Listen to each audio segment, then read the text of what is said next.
Com mais de 90 anos de história e meio bilhão de unidades vendidas pelo mundo, o Zippo é sem dúvidas o isqueiro mais famoso, ganhando popularidade durante a Segunda Guerra Mundial como o isqueiro militar padrão dos norte-americanos, por ser simples, resistente e extremamente confiável no campo de batalha. Esse sucesso atingiu também o público civil e o Zippo, com o passar das décadas, se tornou um ícone da cultura popular, com uma gigante comunidade de colecionadores que vem crescendo também aqui no Brasil. E eu, como também sou um grande fã, vou apresentar no vídeo de hoje um guia completo sobre esse tipo de isqueiro, especial para iniciantes e também para quem quer saber mais sobre esse projeto que segue gigante até os dias de hoje.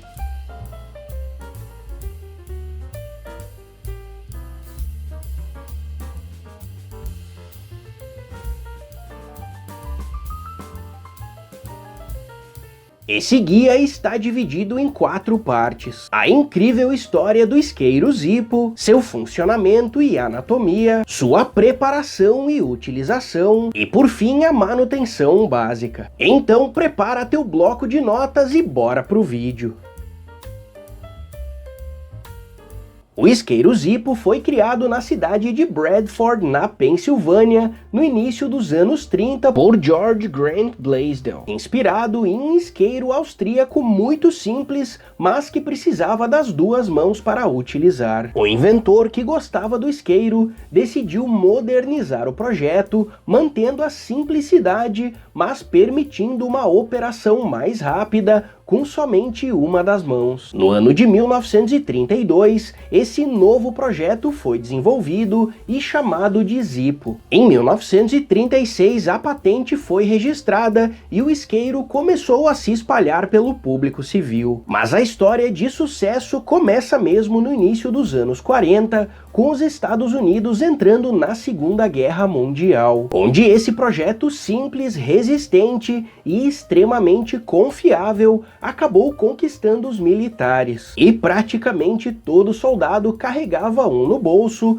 junto com um maço de cigarros. Sem contar que, na falta de fluido, o Zippo funcionava também perfeitamente com querosene e gasolina, amplamente disponíveis no campo de batalha. Além disso, eles funcionavam muito bem no vento e em diversas outras condições extremas. O sucesso e a demanda entre os soldados foi tão grande que a Zippo precisou suspender a produção para o mercado civil e produzir somente para os militares, o que fez a fábrica crescer bastante. Mas no fim da guerra, em 1945, a Zippo voltou a produzir para o mercado civil e já era muito famosa nos Estados Unidos, crescendo ainda mais nos anos 50 e 60, durante a era de ouro dos cigarros. Desde então, com o passar das décadas até os dias de hoje, mesmo com a queda no número de fumantes e o crescimento dos isqueiros descartáveis, a Zippo segue gigante no mercado mundial. E agora que nós já conhecemos sua história, bora pra bancada conferir o funcionamento e a anatomia desse isqueiro. Esse é um projeto simples tanto de construção quanto de funcionamento. Todos os componentes são construídos em metal com partes estampadas, o que facilita bastante a fabricação em grande escala por um menor valor, sendo um dos motivos do sucesso militar desse projeto durante a Segunda Guerra Mundial. Mas atualmente aqui no Brasil, com o aumento do dólar, esses isqueiros acabaram ficando mais caros, popularizando as réplicas de menor qualidade que custam de 15 a 30 reais, mas têm o mesmo funcionamento e são a porta de entrada para os iniciantes. Eu, apesar de não ser iniciante nesse mundo, infelizmente ainda não consegui adquirir um original e só tenho essas réplicas genéricas, como esse que foi o primeiro que eu adquiri, acredito que há uns 15 anos, e esse outro bem antigo da Chesterfield que eu ganhei de um grande amigo, que apesar de ser um isqueiro muito velho e com muitos anos de uso, ainda segue funcionando perfeitamente. E esse é outro excelente ponto positivo desses isqueiros: eles duram muitas e muitas décadas, obviamente Obviamente que os originais duram mais pela maior qualidade dos materiais, mas mesmo com as réplicas, caso alguma coisa estrague com o passar do tempo, tu encontra peças de reposição na internet que são muito acessíveis. Esse kit, por exemplo, não é original, mas eu paguei R$10. Nele vem 7 pedras e um pavio. Cada pedra, mesmo utilizada com frequência, vai durar muitos e muitos meses, com as originais da Zippo obviamente durando ainda mais. E com o pavio a mesma coisa, eles duram muitos anos. O algodão, claro, tu também pode comprar o original da Zippo ou outro genérico, mas tu também pode utilizar algodão tradicional. Então, se tu é iniciante, eu super recomendo esses kits. Em relação à sua anatomia, o isqueiro Zippo é dividido em duas partes. A caixa externa, também conhecida como case ou capa, composta pelo corpo e pela tampa unidos por uma dobradiça, e a caixa interna, composta pelo reservatório onde o fluido fica armazenado. Na parte de cima fica a chaminé para entrada de ar e proteção da chama. De um lado existe a mola ou cam, que ajuda a abrir a tampa e evitar que ela feche, e também de fechar a tampa mantendo ela fechada. Além, claro, de formar com a tampa o clássico som. E por fim, do outro lado, nós encontramos a roda de acionamento, que entra em contato com a pedra para a produção das faíscas que acendem o fogo. Já na parte interna, nós podemos ver o pavio, que sai do reservatório e fica dentro da chaminé, e muitas pessoas não sabem, mas possui fios de cobre no interior, que são importantes condutores de calor, para ajudar no acionamento e consistência da chama. Logo ao lado do pavio existe o chamado tubo da pedra, que armazena no interior, além da pedra, uma mola que faz pressão da pedra contra a roda, para a produção de faíscas. E tudo isso é preso por um parafuso na parte de baixo que pode ser removido para a substituição das pedras, que eu vou ensinar mais além nesse vídeo. Já na parte de baixo do reservatório existe uma base de feltro, que funciona como uma espécie de tampa. E por todo o interior do reservatório nós encontramos o algodão ou rayon, responsável por absorver o fluido e transferir para o pavio, permitindo uma queima constante e um fluxo contínuo. Outro ponto muito interessante desse isqueiro é que para apagar é só fechar a tampa, sufocando o fogo que apaga rapidamente. Por isso é extremamente importante e vocês devem prestar muita atenção agora, que o isqueiro só deve ser acionado com a caixa interna no interior da caixa externa. Caso contrário, o fogo não tem como ser apagado e pode ser bem perigoso. Como eu já disse anteriormente, todo esse sistema é bastante simples e essas duas partes são unidas por fricção, deixando tudo muito firme e, claro, evitando vazamentos e dificultando a evaporação do fluido, que infelizmente é um problema desse tipo de isqueiro, que mesmo não sendo utilizado, ocorre uma pequena evaporação. Nas réplicas é maior devido à menor qualidade, mas existe uma forma de preparar o teu isqueiro, tanto a réplica quanto o original, para ajudar o fluido a durar mais tempo. Eu inclusive comprei um isqueiro novo que nunca foi utilizado para ensinar essa importante preparação antes da primeira utilização. Além, claro, de ensinar como adicionar o fluido da forma correta e realizar a troca das pedras quando necessário.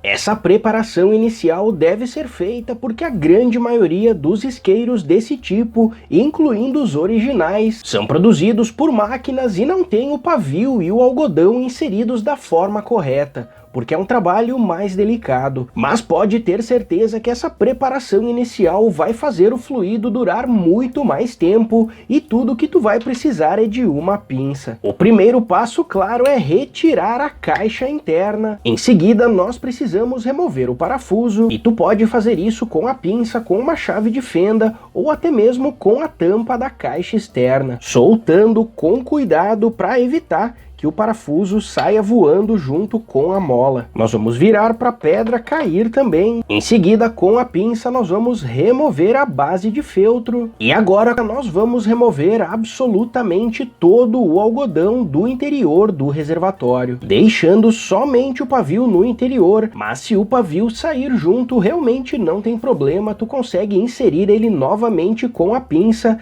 sempre de dentro para fora. A gente já pode inclusive aproveitar para ajustar a altura do pavio, que eu gosto de deixar um pouco abaixo do topo da chaminé. A altura do pavio vai regular o tamanho da chama, e claro, quanto maior, mais fluido vai consumir. Na maior parte dos casos, o pavio é inserido de qualquer jeito e fica todo concentrado na parte de cima do reservatório, ou fica totalmente esticado, como nesse caso. E assim ele vai ter uma maior dificuldade em absorver o fluido, fazendo o isqueiro parecer estar sempre esvaziado depois de 1 ou 2 dias. Por isso nós precisamos organizar esse pavio em conjunto com o algodão, tentando deixar ele o mais centralizado possível em formato de S, como a própria Zippo recomenda no manual. E é tudo bastante simples. Primeiro nós precisamos dividir esse algodão em algumas partes. Eu gosto de dividir numas 5 ou 6 partes dessa forma, e nós vamos inserir uma parte em cada lado desse pavio, de novo com a intenção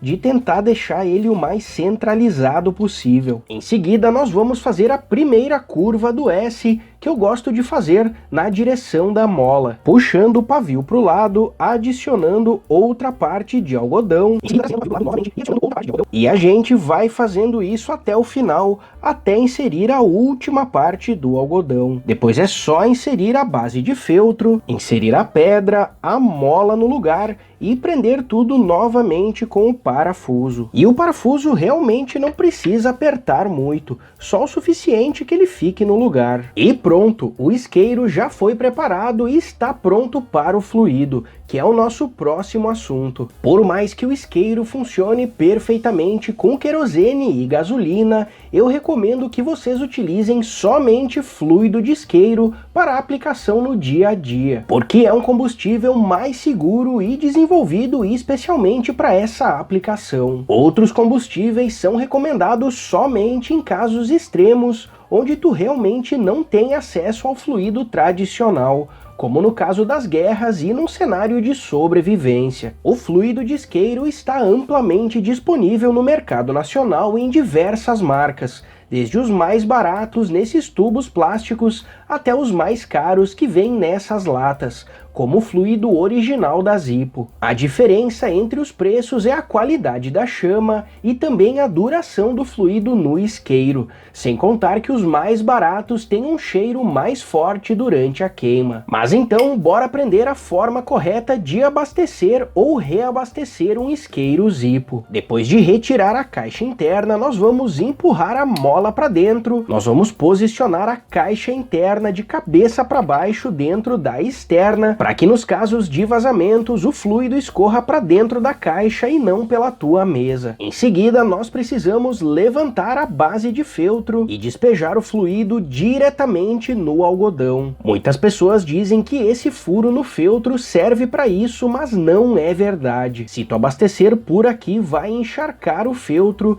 desperdiçar fluido e até mesmo arriscar derramar na tua mesa. Não é à toa que diz aqui várias vezes em inglês levantar para encher. Para adicionar o fluido realmente não tem mistério. Com o feltro levantado, vocês vão aproximar o bico do tubo e apertar por cerca de 5 segundos. Em seguida, nós vamos dar um tempo para o algodão absorver todo esse fluido e repetir novamente também por cerca de 5 segundos. 1, 2, 3, 4, 5. E pronto! Tu pode inclusive já aproveitar e adicionar uma pedra sobressalente aqui mesmo em cima do algodão para substituir caso tu precise e esteja fora de casa. Depois é só virar a caixa interna novamente, encaixar no lugar, soltar a mola, de novo se certificar que ela foi totalmente inserida e pronto! O isqueiro já está pronto para ser utilizado. Como vocês podem ver, o acionamento é bem consistente, sem nenhum tipo de falha, e é assim que vocês abastecem ou reabastecem o isqueiro Zippo. Não existe uma fórmula mágica para a quantidade de fluido que tu deve adicionar, mas é importante não adicionar demais, porque pode ter certeza que o algodão no interior não vai conseguir segurar e vai vazar no teu bolso. E claro, tu jamais deve acionar o isqueiro quando houver vazamento. E agora nós chegamos à última parte desse vídeo, que é a manutenção básica do teu isqueiro. E meus amigos, realmente não tem mistério, toda a simplicidade desse equipamento, desde a sua construção até o seu funcionamento, também se aplica perfeitamente à sua manutenção. Se resume basicamente à substituição de componentes, como algodão, pavio e pedra, e claro, também uma limpeza periódica, que tu vai fazer utilizando somente um cotonete e o próprio fluido de isqueiro. Com o passar do tempo e também com a utilização, ocorre um acúmulo de fuligem no interior da chaminé e também no interior da tampa. Por isso é importante periodicamente fazer uma manutenção básica, uma limpeza rápida, onde é só adicionar um pouco de fluido na chaminé e depois com o cotonete esfregar o interior para retirar de forma mecânica toda essa fuligem que o fluido ajudou a soltar de forma química, que como vocês podem ver sai com muita facilidade. O mesmo deve ser feito no interior da tampa e bora já aproveitar e limpar também essa parte onde fica o reservatório, porque além de retirar a fuligem, nós precisamos também fazer uma inspeção de todos os componentes, procurando pontos de ferrugem, que são mais populares e eu diria que até frequentes nas réplicas genéricas de menor qualidade. Não esqueçam que a ferrugem com o passar do tempo vai corroendo o metal e claro, vai reduzir bastante a vida útil do teu isqueiro. E por fim, dentro desse tópico da manutenção básica, vocês vão perceber que com o passar do tempo, o pavio vai ficando escuro e cada vez mais curto. Porque claro, ele vai queimando lentamente com o passar dos meses, dependendo claro da frequência de uso, principalmente quando o fluido vai chegando ao fim. Vocês podem facilmente com uma pinça puxar ele um pouco para cima, mas não esqueçam, mais curto ele vai ficando também no interior do reservatório, que obviamente prejudica o seu desempenho. Mas pode ficar tranquilo que, como eu também já mostrei anteriormente, o pavio é absurdamente barato e fácil de substituir. E depois dessa manutenção básica, simples e bastante rápida, nós chegamos ao final desse vídeo. Então é isso, pessoal, espero que vocês tenham gostado desse vídeo. Se tu curtiu, não esquece de agora mesmo deixar aquele like, de comentar aqui embaixo, mandar para os teus amigos. E se tu ainda não é inscrito, não esquece também de se inscrever aqui no canal. Então é isso e até a próxima!